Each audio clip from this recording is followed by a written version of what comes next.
I got friends only wanna talk business. I got expensive, cause winning's expensive. I got expensive, cause winning's expensive. I've been getting out of work, and I've been shutting down the stores. So for closers, my name's Kevin Hill. I'm your host here, as always, as we go through the next 30 minutes talking about sales in the freight industry. And a lot of that has to do with selling tips. And that's what we're going to talk about today, or selling tips to help you out on your journey, trying to find whatever value creation that you can to have that little bit of competitive advantage, that little bit of differentiation, so you can go in and close more deals. And that's what it's all about, especially in the soft market like it is right now.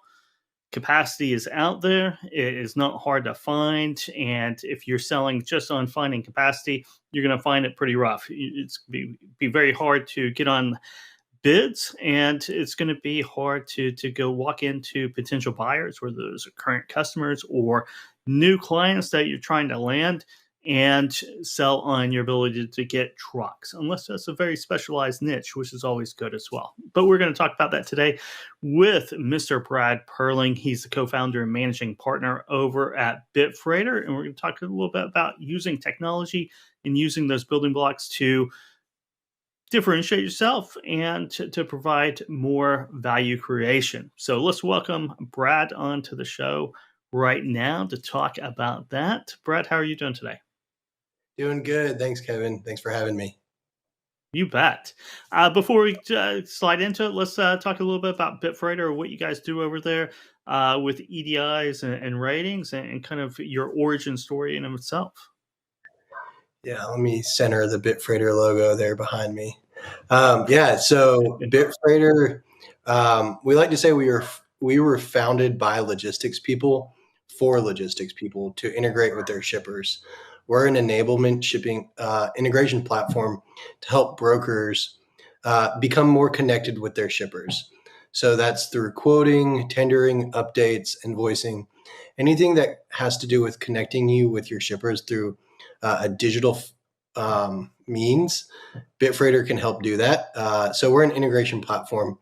But on top of that, we help brokerages automate a lot of those tasks that happen behind the scenes, from decision making, from quoting to tender acceptance.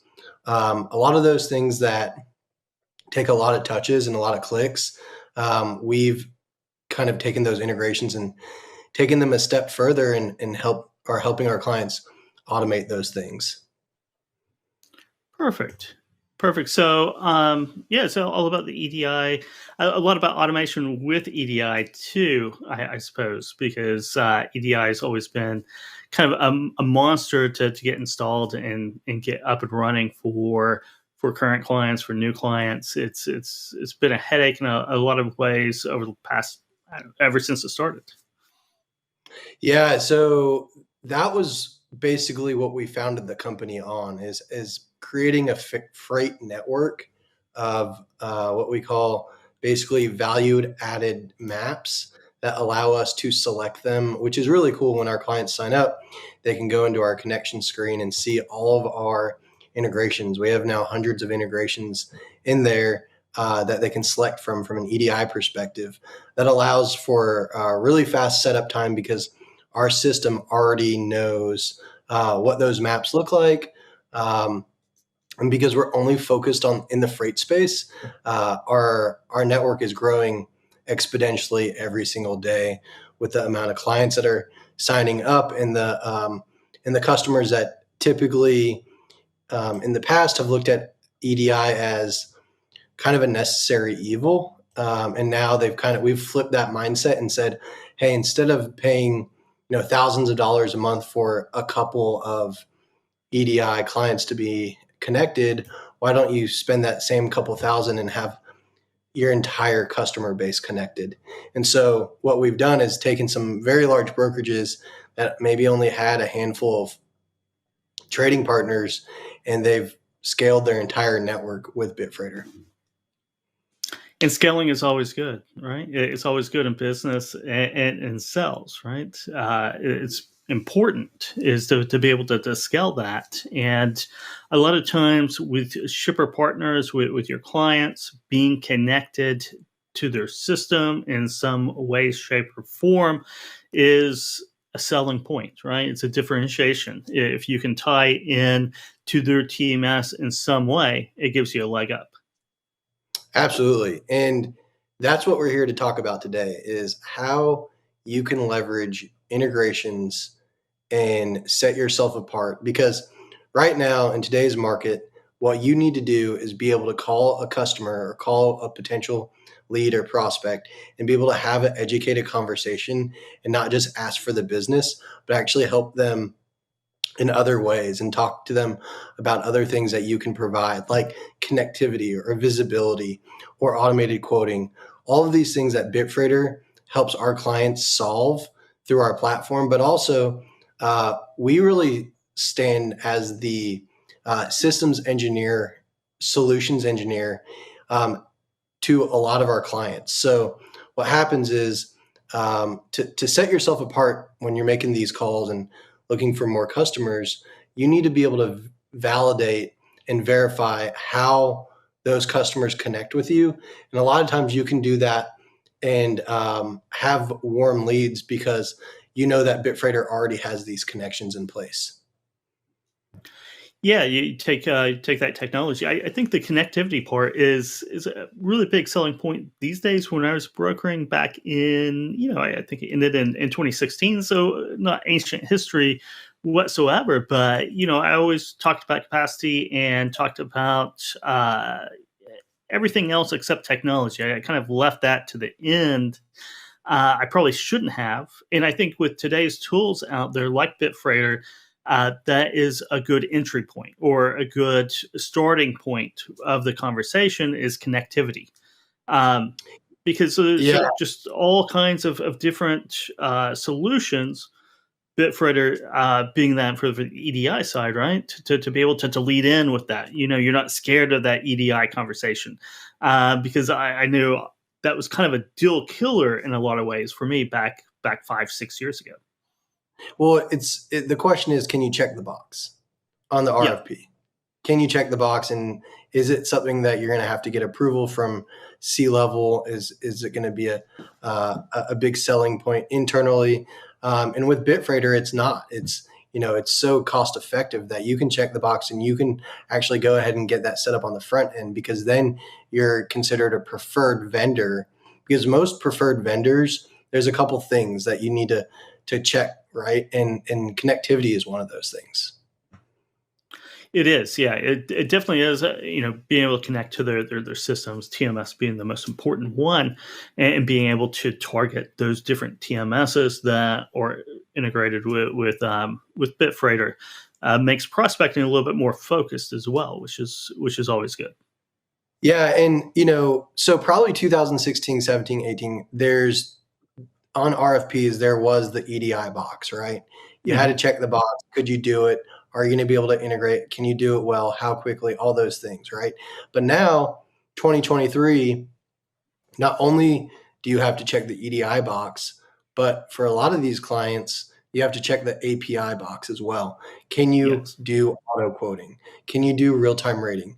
Can you provide dynamic pricing?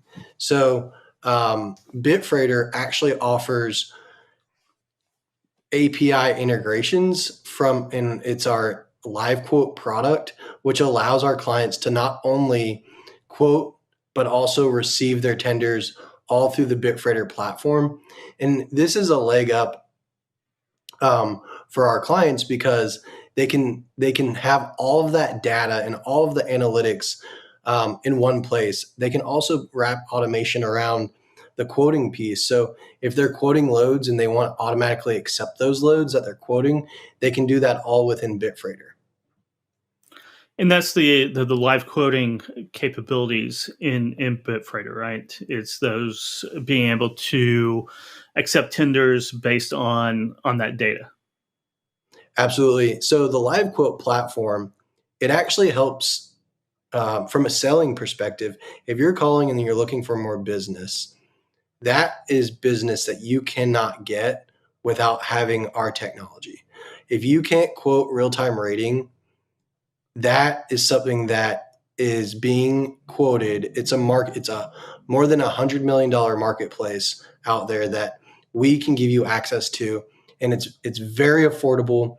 It's all unlimited quotes. You get unlimited shippers, and what that allows you to do is make those phone calls, educated phone calls to prospects, and tell them that you can help them automate their real-time rating. And right now, there's just so few brokers that can do that type of automation that it really gives you a leg up on your competition, and it gives you an opportunity to talk about something else other than just price and capacity. It does, because you don't want to talk all about price, certainly, and not all about capacity as well. Let's do the live quote. Let's jump into that a little bit deeper and kind of can you take the viewers through maybe a scenario of live quote and the use case for that? Because I'm interested in learning more myself. Getting a clear picture. For sure. And live quote is our technology is about 20 months old now. It's still new. It's an emerging technology in the industry. Shippers are just now adopting it over their last year to 2 years. They've started to implement it into their routing guides on how they actually cover freight. Shippers look at live quote and they look at real-time rating, and they're saying, okay, so this is just a tier within the routing guide that they use to actually cover freight, whether it's contracted and then real-time rating, or contracted, real-time rating, and then spot. Depending on the shipper, they use different types of strategies surrounding the real-time rating APIs. But a lot of them have different terminologies for it. There's instant quote, real-time rating, dynamic pricing. All of that goes back to they want a one-time real-time rate where they click a button and system gives them an automated generated quote. And Bitfreighter has that technology. So you can set up shipper profiles within Bitfreighter in our live quote tool, and you can create conditional shipper profiles. You can create conditions around each shipper so that you can quote those shippers with the requirements and expectations that you would do manually, but you can build all of that logic out within Bitfreighter so that when that shipper does click the button, they're saying, hey, we want a quote on this lane, or we want quotes on thousands of lanes, the system can automatically generate those. So we're not a pricing engine. We do partner with pricing engines on that piece on the truckload side. However, you can upload your own truck prices into the system, which will allow you to use your truck prices and then wrap our capacity and markups around it.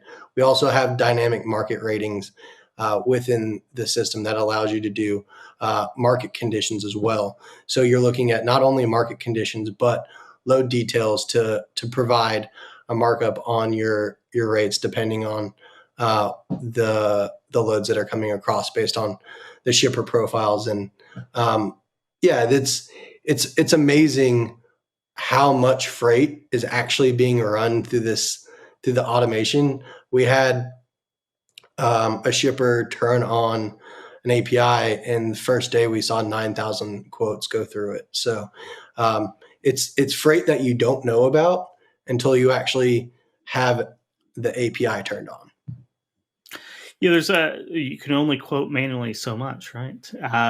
It was always one of those things. Traditionally, it's just been all over the place. Is individual brokers or maybe pricing departments, if you're that big, had control over that, and it took forever because you had spreadsheets and you had all kinds of data to pour through. Being able to have that all automated is a big boom for everyone. Which takes me to the point where, do you think this is where the industry is headed, as in live quotes, dynamic pricing, getting away from maybe the annual bids? We talked about it quite a bit in 2021, 2020, leading into 2021 throughout the year because of the craziness of the market. Now that we're back down in a down cycle where the shippers, they have the power, right? They have the pricing power.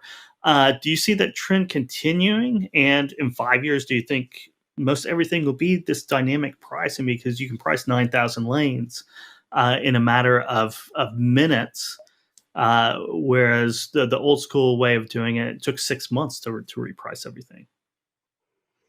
Well, I don't want to be somebody that tries to predict the future because you never know with logistics, right? Where people were really bad with predicting the future. I understand. But yeah, I mean, I think it's being widely adopted. I think that it's part of the strategy for shippers. Shippers want to get creative. They want to save money, and there's different ways to price check their carrier providers. This is one of those ways. So if you don't have dynamic pricing, if you can't provide it, then you're missing out on opportunities. I think that in 5 years, it will be more widely adopted. I don't know if it will be the single source of truth, but we can say that in 5 years, you're going to lose out on more and more opportunities if you're not doing this. I think that's pretty safe to say, right?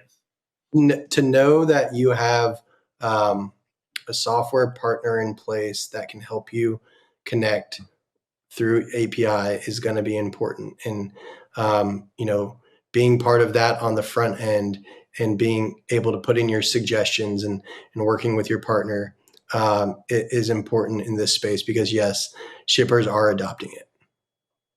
Yes, that they are. And with the technology, it's just out there, and in 5 years, there's going to be much less opportunities to manually quote.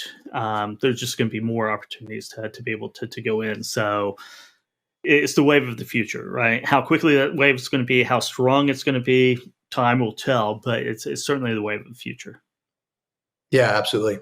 I wanted to take a second to give a shout out to one of our clients, Jordan Reber at ARL. He hooked us up with his jacket contact. Krista from David Allen. We just got these in. We got some Bitfreighter green jackets. So nice. Wanted to say that's awesome. That's a very sharp jacket. I like the lining too. Thank you. Yeah, we're very excited about them. Yeah, let's talk about the origin of Bitfreighter, right? We talked about it a little bit in the beginning, but what was that aha moment that you're like, I got to do this? I'm obsessed with this now. This is a workable plan, and we can execute this. When was that aha moment, and what was it? Well, I was lucky enough to start at a brokerage in 2010 that was very tech forward. They were already doing digital freight matching before everybody else was. They were building their own software. I got to see all of that, and then I started another brokerage in 2015. Very tech forward. I kind of wore that CTO hat there, and felt like as time went on, each shipper had a different demand when it came to integrating with them and where the industry was going. And EDI was very expensive. I actually found a tool to do it myself, but it wasn't scalable. And when COVID hit, it felt like there was an opportunity to kind of seize a market that hadn't kind of been disrupted yet. And, our mission is to help brokerages scale integrations. And with that being said, I felt like there was nobody out there that really wanted to help brokerages do that. I think pretty early on when we went to market, we found out there was a ton of interest with regards to helping brokers scale their integrations with shippers. And that's not an easy task. And it's one of those things that honestly people forget about until they actually have to do it, until it's a requirement, and then it becomes very expensive. And so if we can help people save some money and become, a preferred vendor with their shippers, we're satisfying that mission. And when our customers can lean on us as a solutions engineer, and they don't have to figure it out in-house because they can lean on Bitfreighter's engineering team, we're really solving a major problem in the industry. It is a major problem because it is, traditionally integrations have been very custom, right? There's been no, it's just been custom, right? Each shipper is different, each brokerage is different, right? And each time you have to do it, it's very hard to scale, right? It really is. So you have brokerage background, you have a CTO-ish background. And this is something I always explore, right? You build a product or you build the service, right? And it's very difficult to do, right? A lot of technical challenges, a lot of other challenges, a lot of setbacks, a lot of really great moments in that, and then you take it to market, right? Which is I think is just as difficult almost to take it to market and rolling out the cells, right? You really have to be on top of that game as well. You can have the best product in the world, but if you're not out there sharing it in the right way and with the right velocity and intensity, no one knows about it. Yeah, I mean, when it comes to sales, I spent a long time selling logistics, selling capacity, and I spent over 11 years and landed hundreds of shippers. That's not easy, and so I was able to take what I learned from a sales process and deploy it to selling software. And I felt like, in the beginning, it was kind of a breath of fresh air. I'm selling something that people need and or helping people, and selling it to what I call my people. I mean, I've been in the trenches. I've done that job. I know that we can help them. So, when you're developing a product, you need both. You need a great engineer. You need a great person that understands the product and you can really lean on. But you also need a phenomenal salesperson that can go out and tell the story. And I think in the beginning, Brandon and I kind of wore both those hats, right? I wore the sales hat, and Brandon, our CTO, wore the engineering and the product hat, and we made a great team. And it's really about when you have a product. Yeah, you might think that you have a great product, but you have to go and sell it. You have to go see if people actually need it. And I think in the beginning, that's what we did, and found some really loyal customers right off the bat. And I think another important part of that is that no matter how great your product is in the beginning, right, that phase one, right, that V1, that version one, is that once you roll it out to the market is going to tell you, the customers and potential buyers are going to tell you what's wrong with it, right? What needs to be upgraded, what they need, right? And it's that iteration, reiteration as you're rolling out, tailoring it to what will sell, right? What brokers need. And you're not going to envision that in a lab or in an office and be perfect at it. So the quicker you get that feedback, the better the product is, much quicker and sellable, right? 100%. And the thing about it is that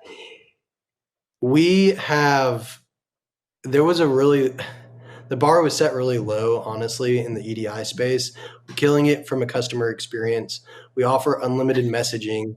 And so it's been really nice and easy to be able to go after these clients that are looking for something new and different.